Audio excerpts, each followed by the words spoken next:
We apologise, we're a little bit 2 minutes over, but we had a little bit of network issues. So we're back on form now. As you'll see on your screen, the webinar will start very soon. So I'm going to just discuss some of the housekeeping issues. So if everybody can continue to keep their mic off and keep it off throughout, and keep your video off and keep it off throughout also. We want engagement from you as well. So you will see the 2 speech bubbles at the top of your screen with a question mark. Any questions you want to pose, please put them in there and they'll be moderated as we go along for questions at the end with Nisha and Damien. And as you can see as well, the session is recorded. So by joining, you have kindly given us your permission to record. So if you keep your video off, you'll not be seen in the recording. So another reason why to keep your video up. I'm going to hand you over now to our Director of Coaching and Games Development, Gerard O'Connor. Thanks, Owen, and hi everybody. Glad to have you back again for the second webinar. I suppose when we start coaching, it can be a slightly daunting experience for us all. But I suppose suddenly you're in charge and all eyes are on you. So it should be a daunting task, but it should be a fun one, it should be an exciting one, and it should be an enjoyable one. Remember, it's their game, it's not ours.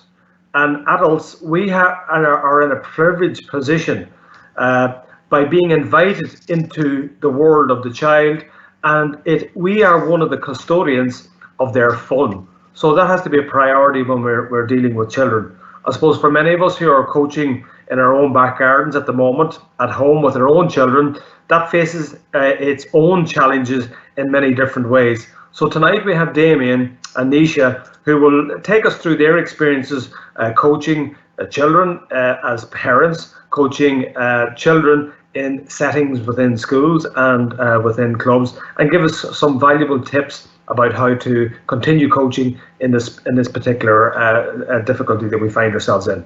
So we're going to hand you over to both Nisha and Damien for tonight's session. Thanks, lads.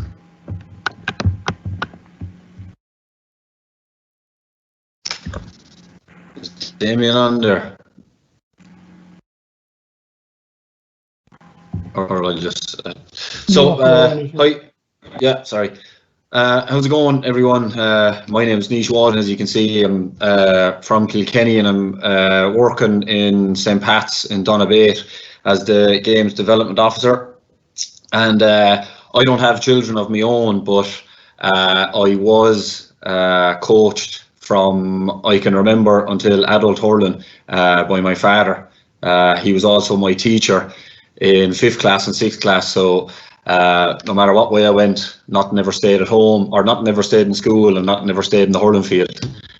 So I'm going to talk to you about, I'd be coming from the perspective of the child, and then what I've seen in my role, as I used to be a primary school teacher as well, and I ran the hurling and Gaelic football teams in Sculnahy in Ballantyre. And so just from what I've seen, being a mentor, being a lead coach on a team, and then as well in my role as the Games Development Officer here in the last 2 years with St. Pat's and Donabate. So if you click on to the next slide there, where is the slide? Oh, sorry, yeah. So you see here again, look, the 10 helpful reminders for parents competing, or for parents of children who are competing in sport. So again, these are all things we're not going to be really reinventing the wheel here or anything now. Just a few little key pointers and helpful tips for you again, and things just to reinforce the positive messages that sometimes can go by the wayside from probably what you've seen yourselves on sidelines and stuff. But the most important one, and number one again for everybody, would always have to be that the children are there to have fun. Because I mean, if they're not enjoying their time, you're not going to get them to come back. Even if you are a lead coach and your child is there, he or she probably won't come down with you if it's not enjoyable for them, even if you're the lead coach. And I've actually seen that as well firsthand myself. And again, look, we're going through respecting officials, make sure to be praising and encouraging of your child. Be a positive role model. Again, a key one, a huge one. Be a positive role model, even when things you might think aren't going that well, or don't get too tied up in results, especially with the underage children. But your body language is always positive. You're always speaking positively, and you are their number one role model, whether they like it or not. You're the ones they remember. Support and trust the coach's decisions. So again, this will be more if you're a parent watching on from the sideline. Just trust the coach that they are there to do their best job for your children and all of the children involved. Again, it's just a game. It's not an All-Ireland final, things that parents people too, and stop instructing from the sideline. Again, that's something we'll touch on here too when we're going through.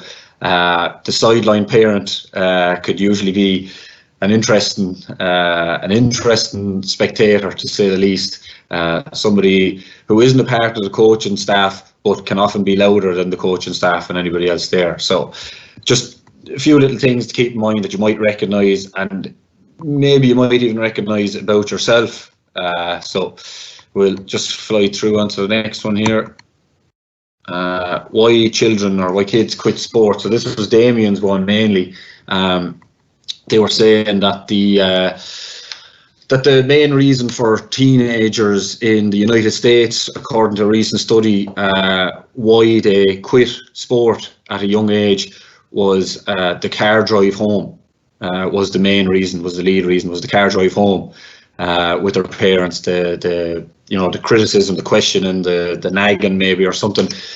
From my own point of view, when I used to be driving home with my father, you knew you were in bother if there was no conversation in the car, if it was dead silent.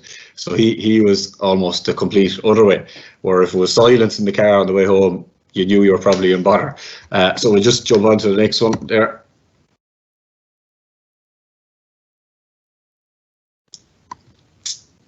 Jump on to the next slide, if we can go. So again, look, the reasons that Damien had outlined, again, like we were talking about, if you go back up there one, sorry, on, just go back up one slide to them. Yeah, so again, look, the lack of fun, too much pressure, perceived lack of ability, afraid to make mistakes. So again, like we said, if it's not fun, they're not going to come back. There's too much pressure, and again, that can come from an overbearing parent, maybe even not even their own parent. Again, perceived lack of ability. If someone is criticising, constantly blowing from the sideline, maybe even out in the backyard, that's wrong, that's wrong, that's wrong. Again, and it comes back to again being a positive role model, that you're instructing, you're giving feedback and direct feedback, positive feedback, as opposed to criticising and pointing out what they're doing wrong, because then that will lead to, again, being afraid to make mistakes. So then they won't get involved in any way, shape or form. Not enough playing time. Again, a huge problem and a huge reason for a dropout.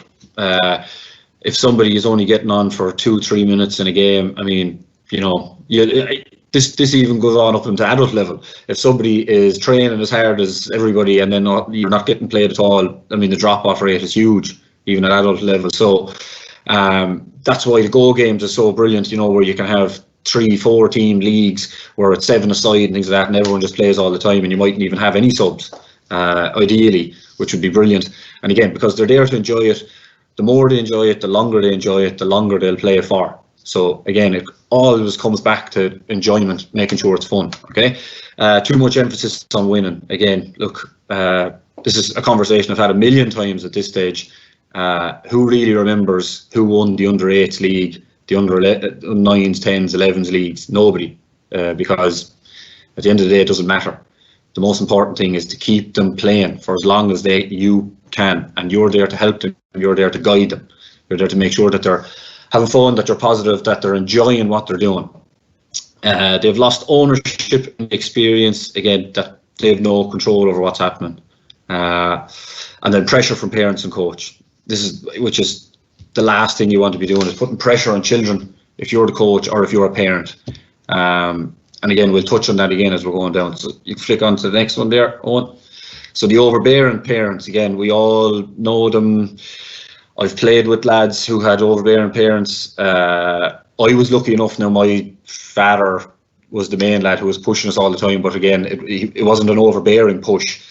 We were just passionate, but we've seen them, and you know, you're trying not to be this. And again, then if we think about it, so if we flick on again into the next one, they're on. Yeah. So again, just a funny image that probably one, unfortunately, that we could all kind of associate with, or kind of, you know, and recognise. Again, we've probably all seen this again. And you think about this, look, it's a children's game, but who's the centre of attention here? You know, I was talking to Damien about this the other day now, and he asked actually how would you deal in my role, because Damien's still a teacher, but as a coach as well. And he was asking me, you know, how would you deal with an overbearing parent, someone like this example here? And I said, it's actually a really interesting question, because there's a couple of ways you could deal with it, where you could completely ignore the person and pretend you're not hearing it and just only talk to the children and just keep reaffirming to the children that, look, we don't want to listen to anybody else, we only want to listen to each other in the group, and continue to ignore the overbearing, screaming, shouting parent. That mightn't work. So there's another way you could go about it, where you could actually directly approach the parent. If you are a lead mentor, we'll say, for example, or even if you're just one of the coaches that is helping out the lead mentor, and if somebody in the coaching group isn't comfortable approaching them, that you could approach the parent and just say, look, you know, I can tell clearly, look, you're really, really passionate. You could try to be as diplomatic as you want with this now, but I can, you know, clearly you're passionate about this, and I see you at all the games, and you're obviously really into it. So would you like to actually join the coaching group? We could really do with an extra set of hands. And all of a sudden you might see them on the defensive, and if they join, they could completely back down and go silent, which would be brilliant. But if you were encouraging them to join the group, then you then have to again outlay kind of certain expectations, certain standards, certain rules that then the mentors have to follow. We cannot abuse the referees. We cannot attack abuse the children verbally. We can't be roaring and shouting. It's all encouragement. It's all positivity. And unfortunately, if you go down that road, we're going to have to ask you to step aside again. And then again, as Damien was saying now, when in his group, where he is a lead mentor in his group with his under sevens that he's coaching his own son with the under sevens hurling team in Rathnewer. What they do is they set out the expectations at the very beginning of the year, that these are the rules, this is what's going to happen, because some parents are expecting to win and want to win. But again, that's not what it's about for the children. Until they get to a certain age, obviously they'll start to get really competitive, but up until about probably under 12s, 13s, it's all about playing. So if that person does join you, that again, you set out the expectations, maybe even twice, 3 times in the year, where you call in the parents in and you say, look, this is what we're doing for the next 6 weeks, this is what the plan will be for the next 7 to 8 weeks. We're not concentrating on winning, we're concentrating on participation, enjoyment, making sure that everybody gets to play as much as they can, that they're playing, enjoying the games. Because again, it doesn't matter who won the under sevens league in 2020 or 2018 or 19 or in the future. Again, it doesn't matter. What matters is, by the time these lads boys or girls get to minor, can you field 15 to 20 players that are actually up to the age of minor? Because if you can, that is a huge success. But going down this route with that image, and if that's the way we're going, you're on a path to nowhere, really. So if you jump on to the next one there. So I was watching, just this came up funny enough there last week. I was watching a Simpsons episode where Homer Simpson becomes the coach of the Pee Wee football team, where Bart is on the team. And there's a few great lines in it, and a few great examples of a good coach, a bad coach. But this was the one quote that really stood out, and I thought it was brilliant. And again, the overbearing parent will, or some parents will like to, as Homer says there, he's actually addressing Marge when he says that. He said, well, if you know a better way for me to live through my son, I'd like to hear it. Where he was pushing Bart, and he was making Bart be the quarterback and running laps, and he had to be this and had to be that. But then Marge had a word in his ear, and he actually went flipped the complete other side, where he was too soft and was too praiseful of Bart, and then made him the star of the team, and then all the other players ended up actually hating Bart and turning on Bart.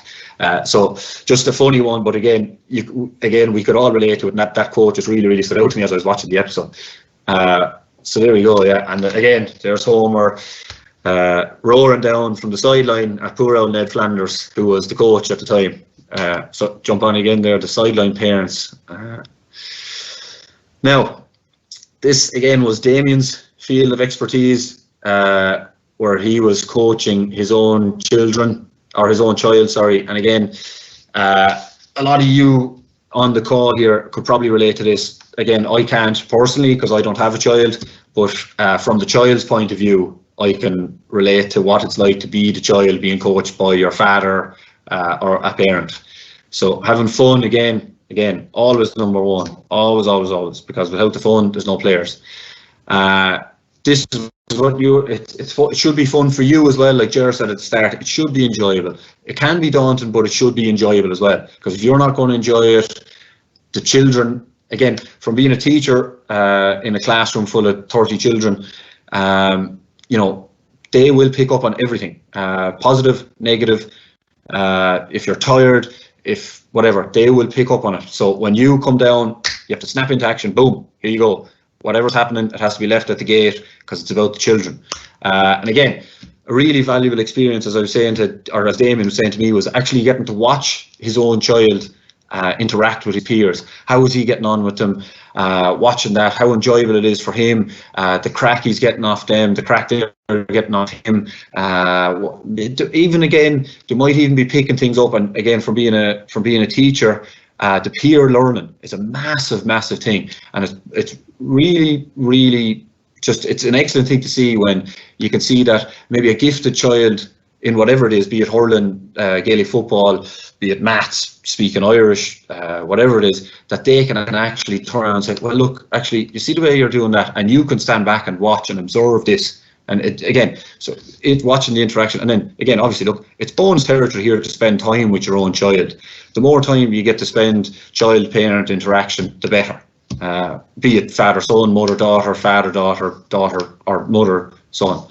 And again, watching him or her progress, so watching his or her progression, from the academy right up to under 12s, under 14s, and so on. I can only imagine, just from coaching my own classes and coaching my own school teams, I loved it. I really loved it, watching somebody come from 4th class to 6th class to get into Croke Park, to how much they loved it. Somebody who wasn't able to solo run with a ball all of a sudden was solo running, or somebody who wasn't great at an overhead catch, bang, all of a sudden wasn't dropping any. The progression is really, so I can only imagine how that must feel from a father watching his own son, or a daughter watching their own child as well.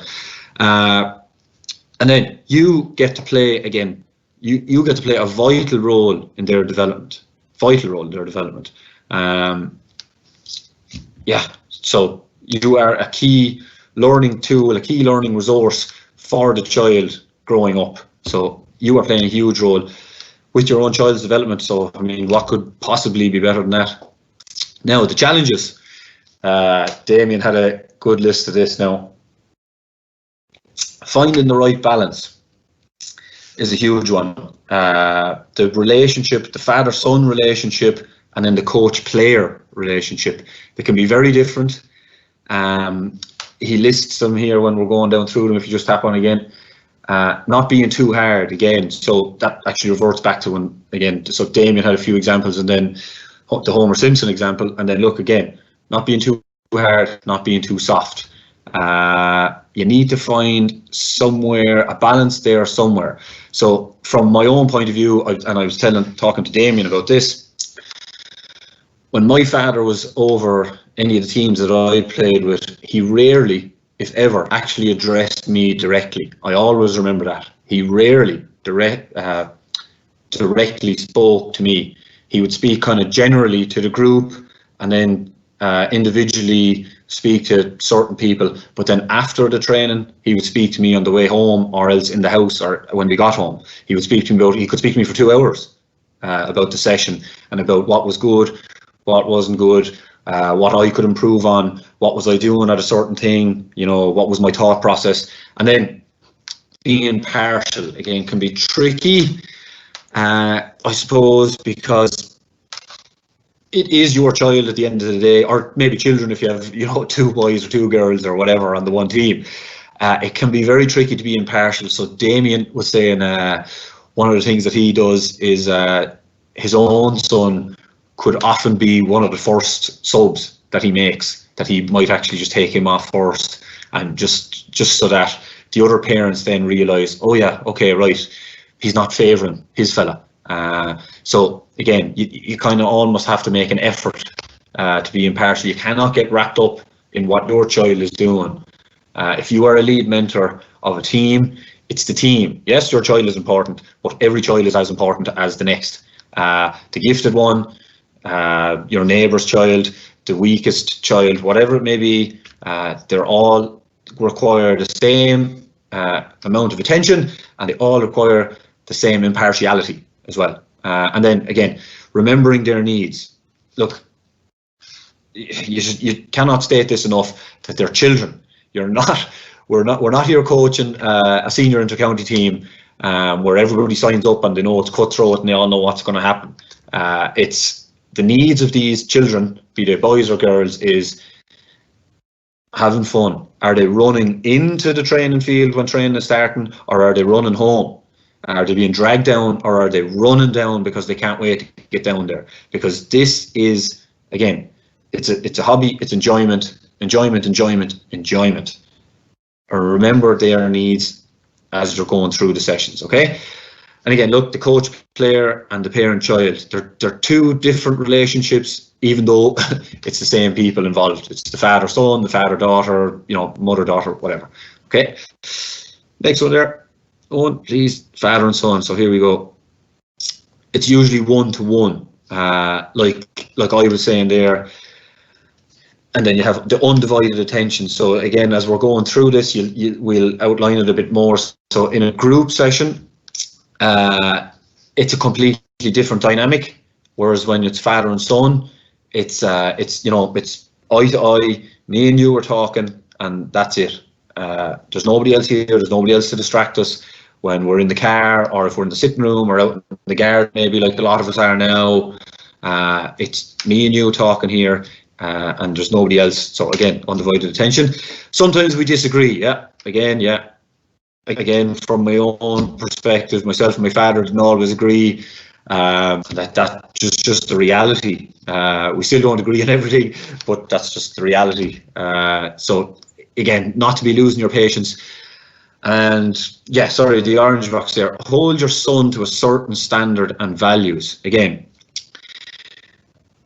when I didn't really realise it, just from my own perspective, again, as a child in the situation, until we got to adult hurling. We were playing intermediate with the club, and my father was the manager, and he actually got to a point where myself and my older brother, he wouldn't come in the car with us, but he expected us to be down there 20 minutes before the session would start. So he'd be there maybe half an hour, 45 minutes before the session start, but he would expect us to be there at least 20 minutes. That we always had to be held to a different standard, because some people, if training was at 7:30, they'd only turn up at 7:30, but he wanted us there at 7:10 so that we'd be on the field ready to go and start at 7:30. And again, real coachable at home. Again, a lot of your best coaching, if you're with your child, and may actually come in the house or in the back garden. Well, a lot of your best coaching will a lot of time come in 1-to-1 conversations where he has your undivided attention, you're speaking directly to him or to her, and again, you're picking up little pointers, little triggers, the head, hands, feet, asking them questions. You're trying to develop a thinking player, okay? The coachable moments, a lot of the real, again, just to say it again, a lot of the real coaching moments will be at home, will be in your house. Okay, next one there. Now, the coaching player.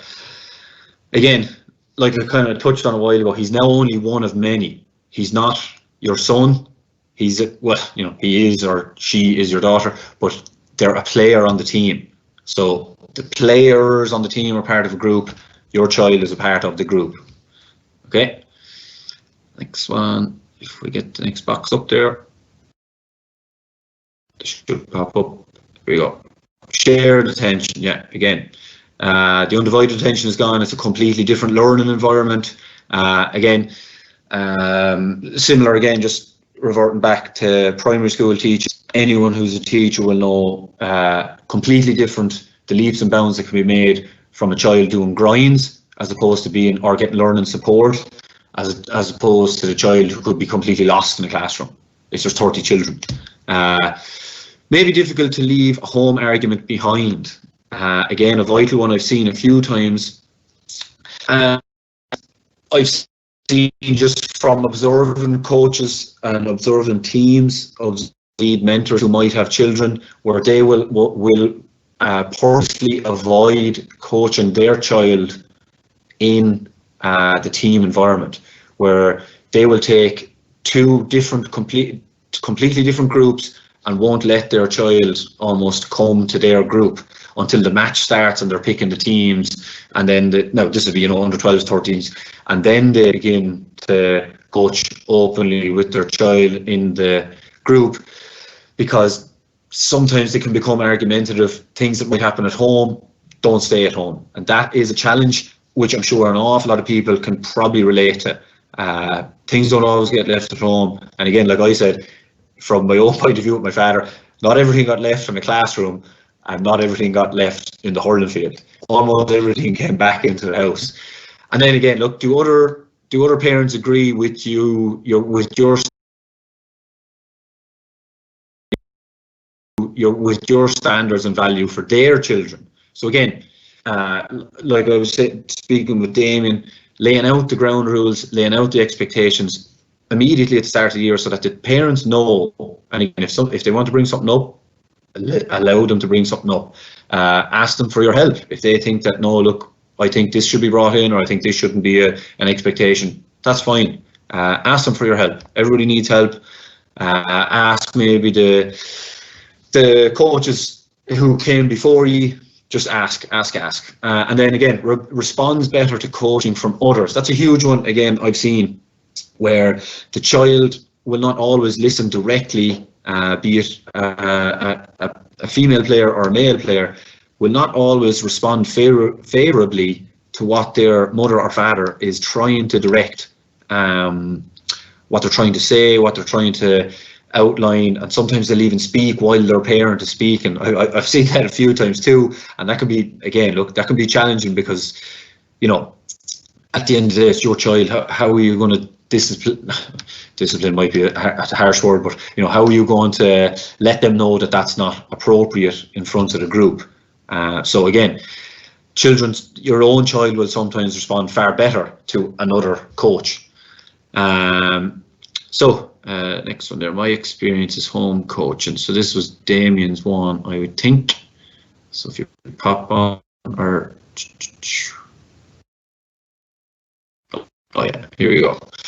Yeah, so keep it child-led. So this was a good one Damien came up with again, was he was talking to me about, don't ask them to puck with you. It's a lot better if it comes from them. So he was saying his own son there in the last couple of weeks had actually kind of drifted away from wanting to puck around, wanting to practice hurling outside.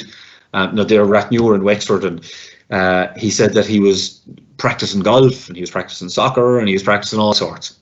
And then a good way of doing it, and my own father did it to me a couple of times, was he'd actually go out and puck around and puck off the wall himself, and I'd be looking out the window going, what's he doing? What's he pucking? And then I'd run and pick up my hurl and go, here, I want to try that, I want to try this. So how do I get them to want to puck? You make it fun, you make it entertaining, come up with some kind of challenges. My father we'd be watching a game, and he'd stop it and rewind.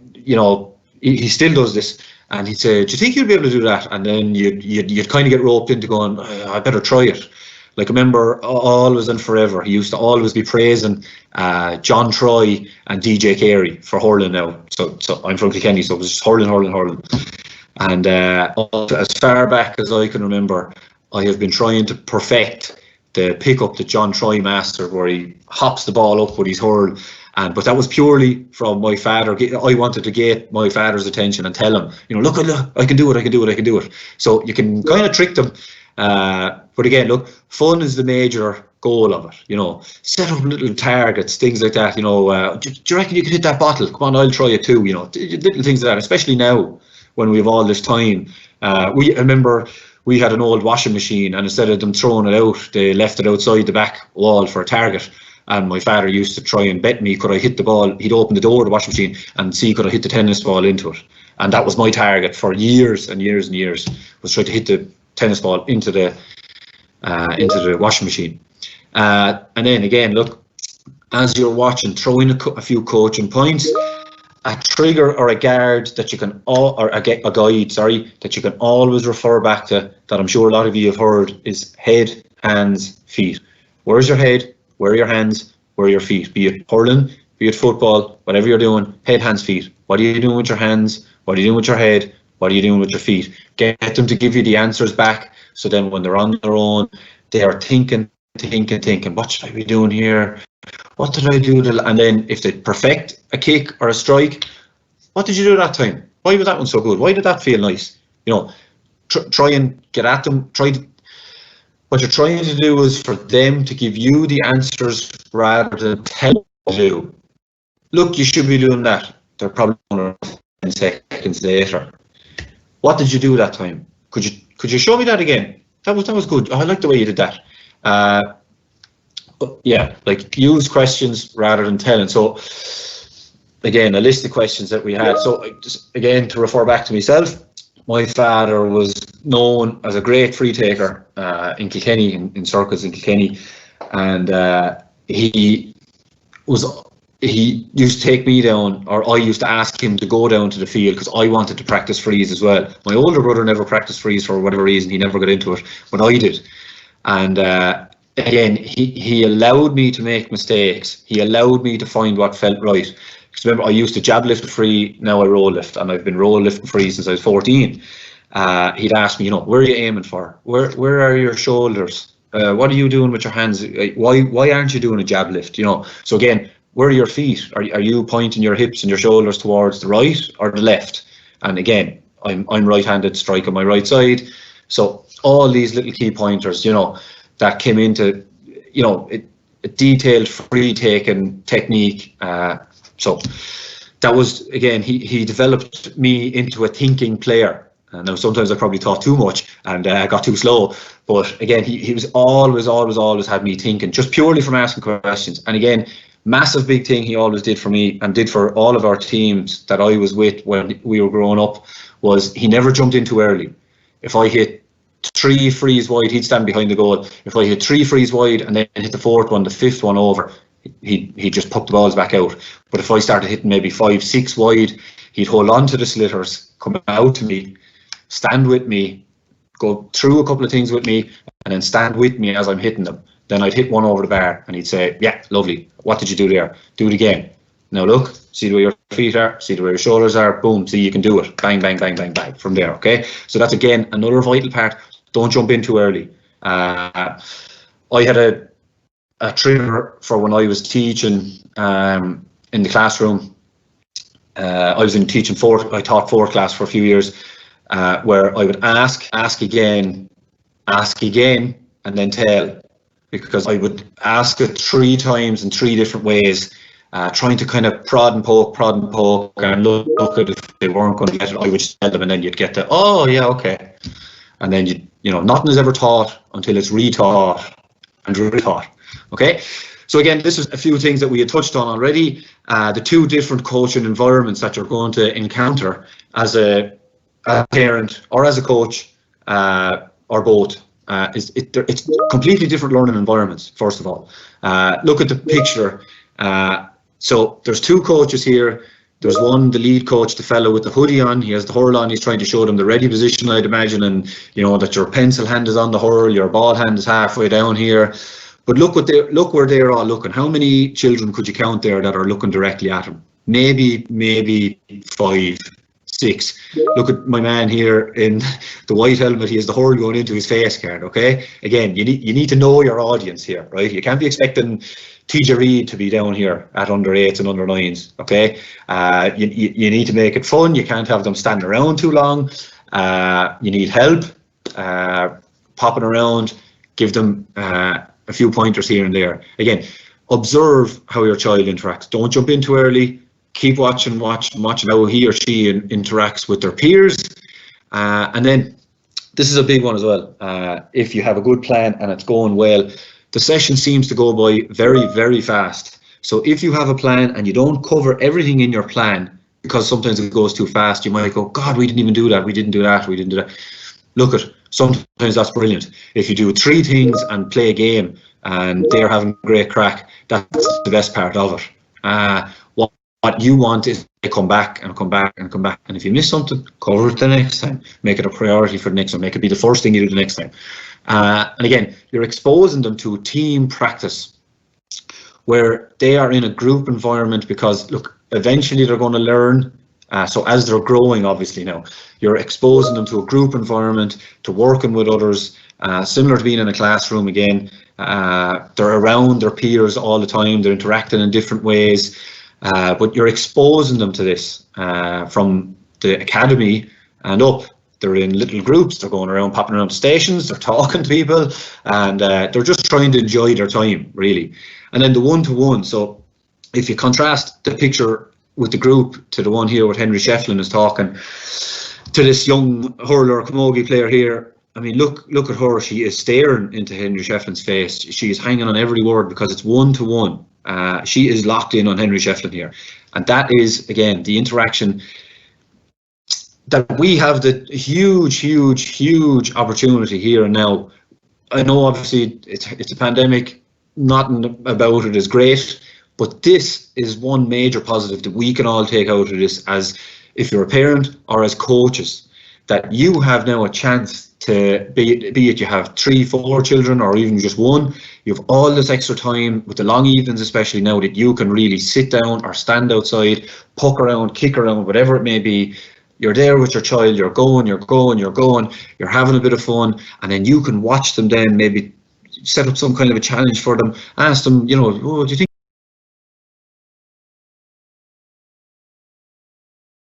think you're getting better at that? You weren't able to do that last week, were you? Why do you think you're doing that better? And then maybe even sometimes they'll run out the door and practice on their own. Again, that's probably where we're trying to get to.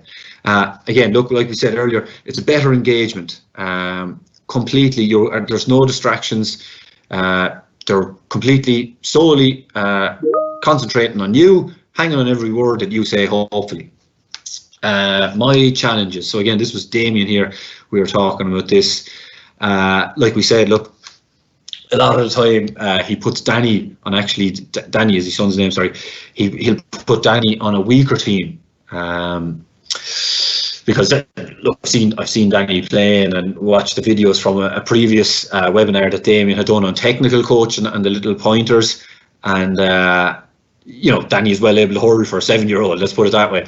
And he tries to make the teams fair and put Danny maybe on a weaker team. So again, I mean, if you're Danny, you don't think that's fair.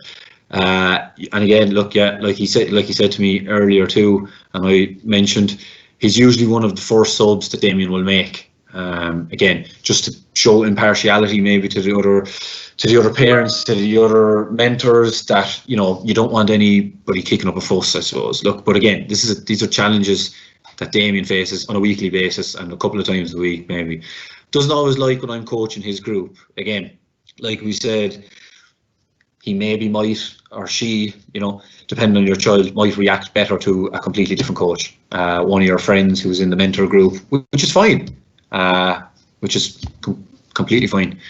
And sure, he realizes that he is a part of the team. Sorry, I can't read that part. Sorry, the thing won't move. Yeah. So again, that he's only that he's only one of the team, while at the same time being the coach's son, different roles for 4, 5, 6, 7-year-old, right? So again, this can be very tricky because I can't speak for this, unfortunately, because I don't have a child, so I can't speak on that. But again, it can be tricky because he or she might want your complete undivided attention, but that they have to realise that, look, I'm here as the main coach. I need to be spreading my attention, spreading my eyes, spreading my observations around the group. So if you want to, just like the parents, if you want to just lay that out for them before you get down there, just let them know, look, I need to speak to everybody. I can't only speak to you. If you want to talk to me, come up and ask me something, but I can't only be paying attention to you, okay? Rewarding him when he deserves it. You're not showing favoritism once it's consistent. Dealing with an on-field issue and leaving them in the field. Yeah, okay, so these last two, right? Rewarding him when he deserves it. From my own point of view, from being the child, again, look, I'll keep referring back to my own experience as being the child. It was consistent because I never got rewarded, but I rarely got singled out as well.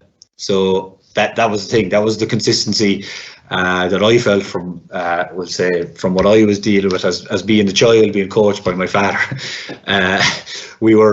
But the thing was, none of us were really rewarded. It was, fair play to you. When you really, really deserved it, you got it. So dealing with on-field issues and leaving them in the field, again, yeah, I can imagine that can be, I can imagine that can be tricky as a parent, or as the child as well, that, say from the child's point of view, maybe he or she might feel that in some way they could have let the parent down. Maybe they missed a goal, or they missed a free, or they missed a point. And how do you speak to your father then? Because you might think that, look, my father is the manager, he wanted to win the game and now I lost the game, something like that, okay? Again, just same way as problems have to be left at the gate, something that happens in the field has to be left on the inside of the gate too, because again, once you cross that barrier, you cross that threshold, it has to be a different, it just has to be a different relationship for it to be healthy on both sides of the threshold. Okay. Now, practical coaching, again, to have the blocked practice, the game-based coaching, and the random practice. So again, these are all terms, I'm sure, and especially if you were on one with Damien previously, these are all terms that you would be very familiar with. The game-based coaching, self-explanatory. If you have zones set up, coaching practices set up that they're game-based, so it could be tackling, tussling for the ball, competed overhead catch, things like that. The block practice is kind of what we grew up with probably, where it's drills. You're practicing something over and over and over again, kind of like rote learning, where you learn your tables in school, where just boom, boom, boom, boom, boom, or you're learning your go to GAA, go have a cup, where you just have to be able to go and then the random practice and the game-based coaching is now the skills and the techniques that you used, can you use them in basically in random practice in a game-based situation? Can you roll lift the ball? So if somebody could roll lift the ball 40 times in 30 seconds, okay, brilliant, that's excellent, but can they roll lift the ball while somebody is tackling them? Again, that's a game-based and approach. Or then if you have a group of balls assigned to a certain colour, that if you see green, or if you put up your right hand, you have to roll lift the ball. It's a random thing. If I shout left, you turn left. If I shout right, you turn right. If I shout left, you strike off your left. If I shout right, you strike off your right, or kick, whatever. Okay, so that's random practice. Again, you have the skill, but now can you, again, like in a game, something might happen where you have to react, boom, and then into gear. Can you execute the skill? Okay, and we go there. On next one, please. So again, exactly what we were talking about. Here's Danny. Look, practicing the rise, the jab lift as many times as you can. The grass is a bit long, so it's probably a bit tricky for Danny, but look, I mean, perfect. Like, his feet are in the right place, his head is in the right place, hands are in the right place. Lovely, perfect perfecting the catch. And again, this is a 7-year-old young fella. So now here is the random practice games-based exercise based on rising the ball, jab lift and roll lift. So can you hear what Damien is saying on the video?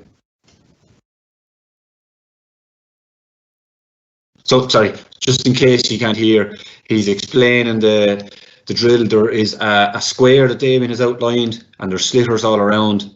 And what Danny has to do is run into the square, rise the ball, but the ball can't leave the square. So he has to decide whether it be a jab lift or a roll lift, what rise suits. So again, he's doing both lifts, and he has to execute the lifts. Here we go. So Danny is asking the question there, sorry, just in case you can't hear it. What do I do with the balls on the edge? And Damien says, well, what do you think you should do? And Danny, you know, well, I'll have to roll lift because, yeah, exactly, good man. And then where are your hands? Where's it? Here you go. So jab lifts.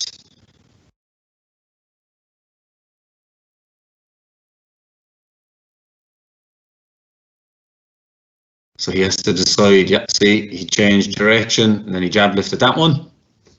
Now he knows he cannot leave, there you go. So he roll lifted and ran back the way. And even though he's going this direction, he has to bring the ball back the way. So he stops, roll lifts and brings it back. Okay, so he couldn't, in performing the rise, he couldn't breach the square. He couldn't run out with the ball, or he couldn't run out of the square until the ball was in his hand. So that's what he was executing there. So again, it's random, game-based, you know, because he has to make the decision. Even though he's only 7 years of age, he has to make the decision what rise is suitable for which particular situation. So you're moving, that's the random game-based, again, moving on from the block practice, which is just standing and jab lifting or roll lifting for 30 seconds or, you know, 10 in a row there without dropping. Okay. And again, that's very easy exercise to do out in your garden, just like Damien was doing with Danny. So if you want to jump down onto the next video there on. Yeah. So again, he's doing the block practice and then with a random practice as well. So seeing with the block practice, if you can get the good performance, which is what he's looking for, but then with the random practice, as you can see, look, it's the transfer of the skill, and can he execute and perform different skills, because you can't see Damien, but he has different coloured cones, and each colour cone has a particular skill that Danny has to execute. And so Danny can see, look, he's doing the overhead catch there. What are you supposed to do for an overhead catch? He has to get his hand up and he's hurled up. So look, this is the block practice. Look, show me what you have to do. Yeah, good man, your hurl is up, your hand is up, your head is up, your eyes on the ball, and the ball is supposed to be going into your fingers, not your hand. And so Danny is explaining this as Damien is asking. But as we're going along through it, Damien gets him to change what we're doing. So there's high catching, there's controlling, but just keep an eye out and see what does Danny do, and look at what Danny is doing. So Damien here is explaining what's happening, but watch Danny. So like we were saying earlier, look, he's a child, he's having fun, he's messing around. This is the expectation. This is what you're dealing with. Again, like I said, it's not easy to read. So look at him, just messing around there in his backyard and having a bit of crack. Look, just swiping on the grass. He's kicking his bum with his heels. He's messing around. Look, this child is here to enjoy his time. Now, when Damien gets his attention, Danny tunes back in and he's ready to go. And sorry, as I said, Damien has different colour cones, and he knows. There you go. See, this is the blocked practice. He's just asking him, come out, catch, come out, catch.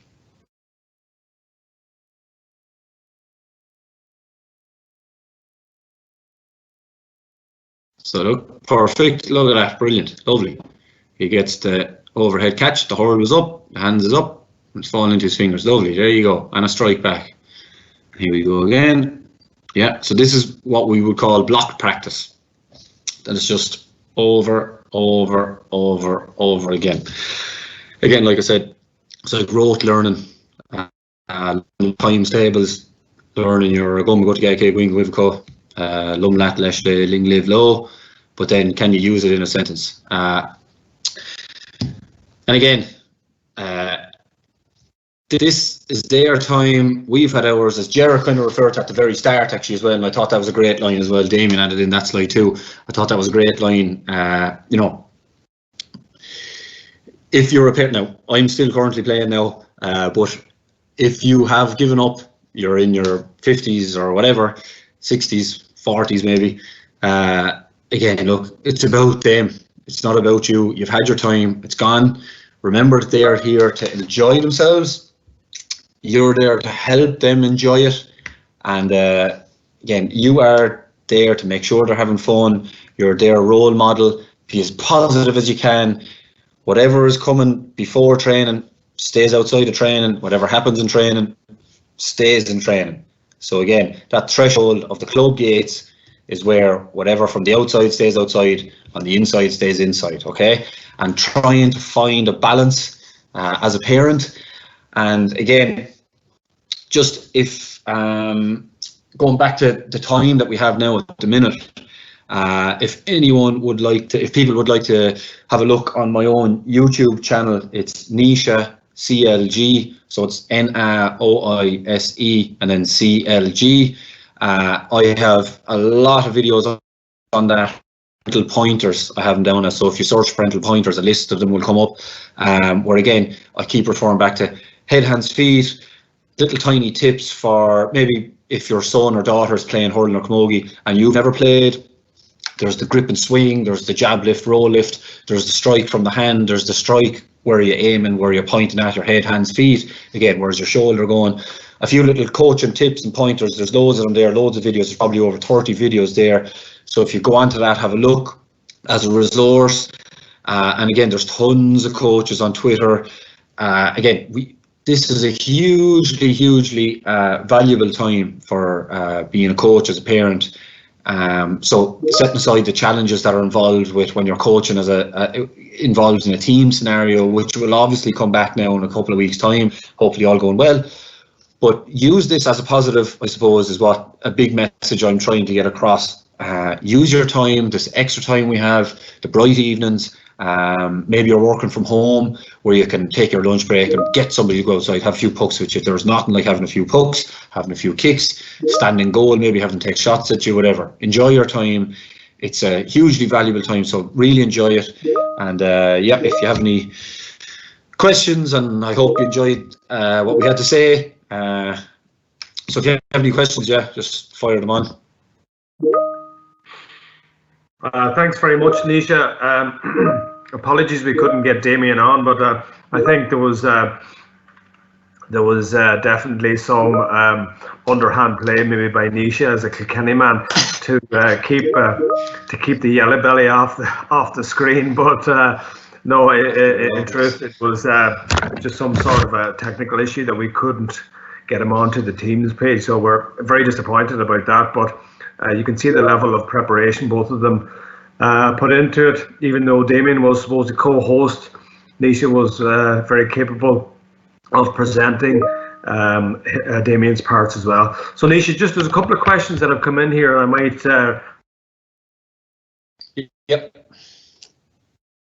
I might get you to try and see if you can answer some of them. So one of them is in relation to, I suppose, the parent. So what would you do if a parent is shouting at their child while you're coaching their team? So I suppose looking at from the coach perspective, but also from the player perspective. Yeah, I mean, I've seen that firsthand again as just in my role observing, where a sideline parent was given completely different instructions to his own child from what the coach had been emphasising over and over and over again, and we actually had to approach him. He wanted his son running up and down the field, kicking points, and not passing the ball, basically. And we kind of had to approach him and just have a word with him.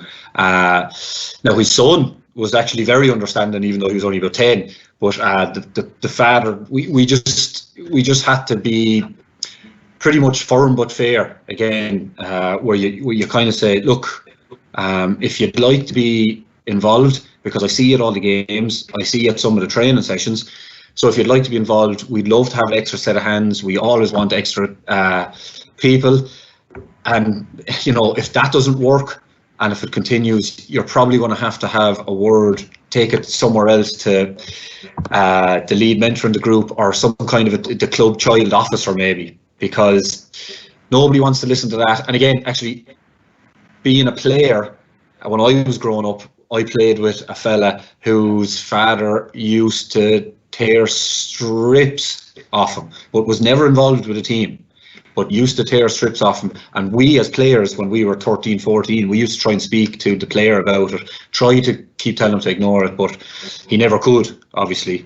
So it's a pretty ugly situation at times. So you just try to be firm but fair with him, kind of almost understanding of where he's coming from, but again, outline the rules. And again, if that's not working, you'll probably have to bring it to the club child officer if the lead mentor's words don't work. Okay, thanks. Or what would you say, Ger? Yeah, I mean, it can be difficult as a mentor to see a parent or hear a parent shouting from the sideline. And I think you need to have very clear rules that you set out for your team, that you communicate with the parents, that you can't have mixed messages, and any messages that they should be giving in from the sideline should be positive in terms of what's actually happening, as opposed to shouting for the sake of shouting. So I think that's about setting standard at the start. I think it has to be, just on that, it has to be probably a club standard approach rather than individual teams as well. So engaging the parents in the whole club of what's expected throughout each team, codes of behaviour, etc. Just setting best practice for the club itself. Yeah. Okay. Thanks a lot. Just a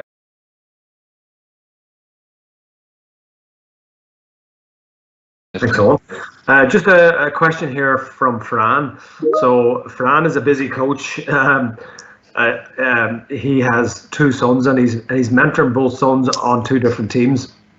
And his question is around feeling the pressure when making substitutes, and often maybe taking off his own son, even though maybe they don't warrant being substituted. How would you deal with that?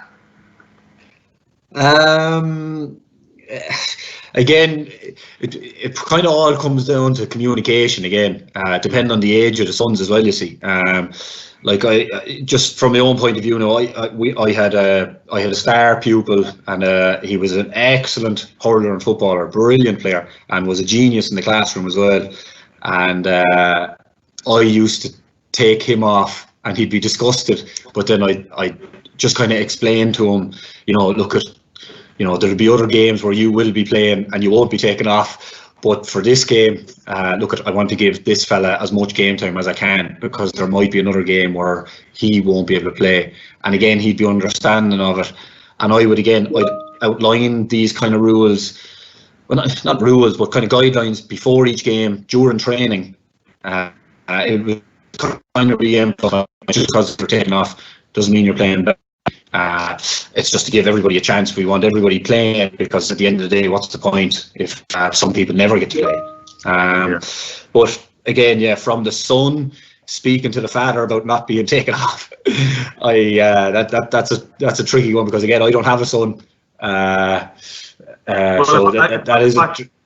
I could take that one, I suppose, as a father, parent, you tend to nearly be a little bit harder on your own, because you want to seem to set a good standard and set a good practice. So from that point of view, maybe on occasions I would have taken my son off first, even though he didn't warrant being taken off. But that's not the point. The point is that you want to seem to be fair to all of the players, and once players see there's fairness, and once even your own children see this fairness, that you aren't being taken off because everybody has to have a go. I think that's the key thing. If you were continually taking off your son, and leaving others on and not being fair about it, well, then there's an unfairness around that. So yeah, I suppose the thing is to be fair, and once you're seen to be fair and you can justify that, I think it's a really good attribute as a coach to have, is that fairness as well, I think. Just maybe there's one more question here, and it's from Chris. So what is this is a really good question. What is the optimum age to relieve parents from team coaching or coaching their kids, so that the clubs can maybe instill other managers over their group?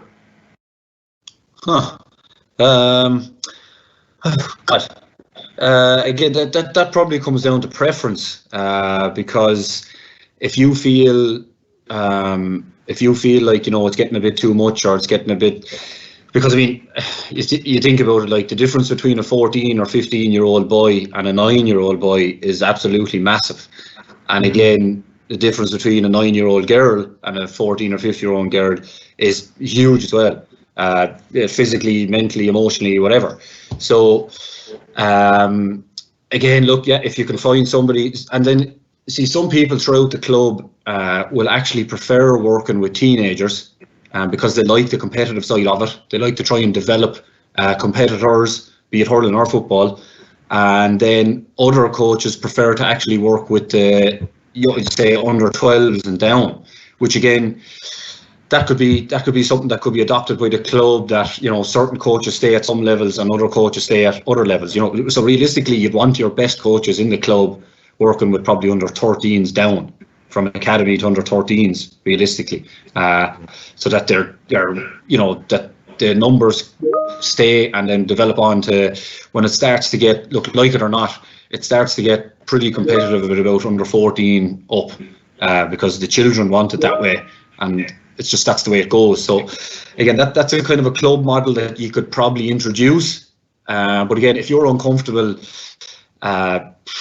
training a teenage team, or if you get to a certain point where if one foot is already out the door, basically, I'm saying, or if you're already thinking about it, if you're half thinking about it, you probably should just kind of step aside, see can somebody else take it over. And you would know, maybe if you were the lead mentor up until that point, maybe one of the other mentors would actually, again, feel more comfortable taking over the team at a later stage, and that would be brilliant, because at least they'd know all the children really well and they can step in seamlessly.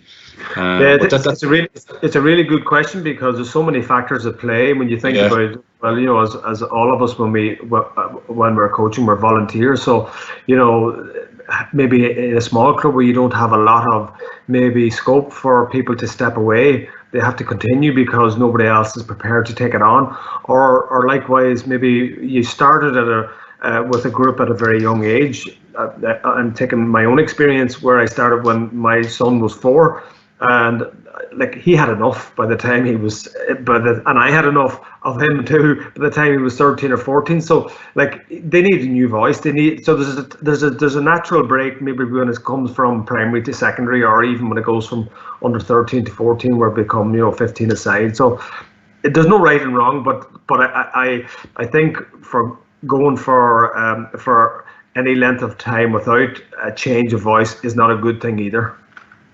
Yeah. I think we just have maybe one last question, and then we leave it at that. So this question is around what age is it when winning is appropriate rather than the participation? So what I keep, so right, so in my own role here now, in Pats and Donabate, my message is always, look at, if you can get 15, so in Dublin, the way it's individual age groups, if you get your age group to minor, where you have at least 15 players playing at minor, all 18 years old, that's probably the most important, and that it can only be classed as a success. Whether you have won 4 championships or never won a game, if you have 15 players up to the age of 18, because if they make it to minor, they'll probably be there until they're in their 30s in one way or another. So I don't know if you can deal with underage children. I don't know if you can ever concentrate on winning. Just from my own point of view. Now look, the children themselves, and again, I know this myself, and you probably know from playing yourselves, when you're about 12, 13, when you start to change and develop, when you're about 12, 13, 14, you kind of start, because you're watching TV, you're watching the matches, you're really starting to pay more attention. Winning becomes the most important part, and the real competitors start kind of coming to the fore, and everything starts getting more aggressive, be it male or female sports. So, but you, as the coach, probably shouldn't be, just look, again, this is my own point of view here now, you as the coach probably shouldn't be pushing and driving teenagers to win at all costs. You shouldn't be concentrated. Winning is a part of it, but it's a small part of it. Because again, when you're, say for me, for example, I'm 30. I'll be 31 in August. I remember winning the under 14 championship and the under minor and under 21 championships and things like that. But you know, the biggest part I remember, the best part I remember, is actually the trainings in the field and the crack we used to have. And then what really killed me was when 2 or 3 of my best friends actually gave up when we got to about minor. And I was in the field practicing. All of a sudden I was practicing on my own, whereas I used to be in the field, there could be 5 of us, and all of a sudden I was on my own. And I was playing on a team where my best friends weren't actually playing on the team anymore. So the most important part that is the taking part. It is.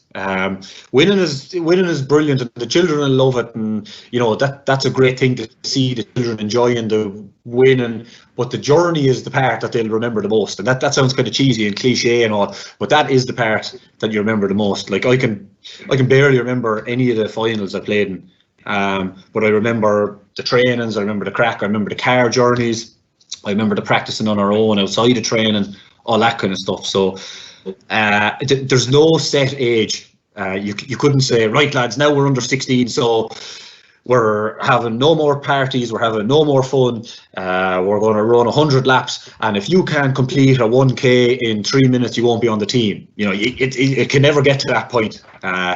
Even when somebody says that on the senior team, you're going, oh Jesus. So, you know, the answer is there's no age, I don't think, where you can kind of concentrate on winning. I'd kind of go along with that as well, but it goes back to the question. There was winning, participation was in there as well, and Nisha touched on enjoyment, creating the environment, making a connection with your friends, being competitive. So being competitive is what everybody wants, and if you win, then that's great. But at least you're thereabouts, and it's the competition that is enjoyable, and it's the connections that you're making.